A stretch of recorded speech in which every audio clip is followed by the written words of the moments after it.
అంతా పులకరిస్తుంది. శంకర భగవత్పాదాచార్యులు వారు వచ్చే ముందు ఈ ధర్మం మన లోపల ప్రకృతి కూడా కొత్తగా బయట నుంచి ఏవేవో లోపలికి వచ్చేయాలని కాకుండా లోపలే ఒకసారి ఆ పులకరింత వస్తే అప్పుడు శంకరులు పూర్తిగా లోపలే ఉన్నారు అనే విషయం మనకు అర్థమవుతుంది.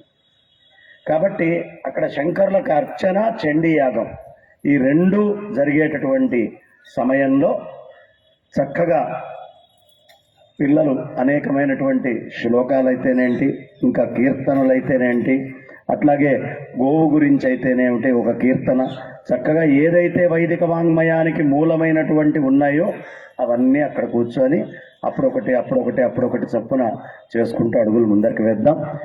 ఈ సభని ఇంత దిగ్విజయం చేసినందుకు వేల మంది లైవ్లో ఆన్లైన్లో ఉండి చక్కగా సౌందర్య లహరి పారాయణ జరిగేటప్పుడు ఆ చూసినటువంటి వాళ్ళందరూ కూడా ఇంకా చూస్తూనే ఉన్నారు.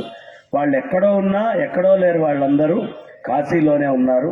వాళ్ళు కాశీలోనే ఉన్నారు అని చెప్పడానికి ప్రతినిధులుగా ఇదిగో ఇక్కడ పైన కూర్చొని వాళ్ళ గురువులందరూ కూడా ఇక్కడ ఉన్నారు అని చెబుతూ బ్రహ్మశ్రీ ముదిగొండ శంకర శర్మ గురువు గారి ఆధ్వర్యంలో, వారి బ్రహ్మత్వంలో మా కుప్ప శ్రీనివాస శాస్త్రి గారు, పిన్నెల్లి అమరనాథ శాస్త్రి గారు వీళ్ళందరూ అక్కడ ఉండగా అద్భుతంగా మనం శంకర భగవత్పాదాచార్యుల వారి యొక్క అర్చన, అదే సమయంలో చండీ యాగానికి అవసరమైనటువంటి ఏర్పాట్లు రెండు సమతౌల్యంగా అక్కడ దగ్గర జరగబోతూ ఉన్నాయి. కాబట్టి మెల్లిగా అందరం చక్కగా ఒకళ్ళం లేచి అక్కడికి వెళ్తూ, ఓపికన్న వాళ్ళు ఎవరి కుర్చీ వాళ్ళు అక్కడికి తీసుకురావాల్సిందిగా అభ్యర్థిస్తూ, ఓపిక లేని వాళ్ళ కోసం వెనకాల 4 మనుషుల్ని పెట్టాం, కుర్చీ తీసుకొచ్చి అక్కడ వేయాల్సిందిగా వాళ్ళకు కూడా చెప్తూ అందరం ఒక్కసారి లేచి అక్కడికి వెళ్దాం.